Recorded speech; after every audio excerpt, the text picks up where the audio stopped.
السلام علیکم، آپ دیکھ رہے ہیں ہورائزن نیوز ایچ ڈی۔ خبر شامل کرتے ہیں ساہیوال سے۔ ساہیوال کا معروف تجارتی مرکز چوک گھاس منڈی سوڑی گلی میں سیوریج کا گندا پانی شہریوں کے لیے وبال جان بن گیا۔ سیوریج کے آلودہ اور تعفن زدہ پانی کی وجہ سے قریبی تاجروں اور راہگیروں کے لیے سخت مشکلات۔ شہریوں نے بتایا کہ اطلاع دینے پر متعلقہ عملہ نے سیوریج کی متعدد بار صفائی کی، مگر بہتر طریقہ سے صفائی نہ ہونے کے سبب سیوریج سے گندا پانی دوبارہ اوور فلو ہو کر گزرگاہوں پر پھیل جاتا ہے۔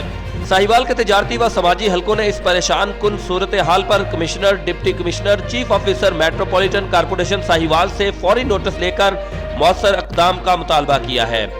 Report Muhammad Hammad Raza, divisional crime reporter Sahiwal, Horizon News H D Pakistan. مزید خبروں اور اپڈیٹس کے لیے ہمارے یوٹیوب چینل کو سبسکرائب کریں، بیل آئیکن کو پریس کر دیں اور ہمارے فیس بک پیج کو لائک کیجیے۔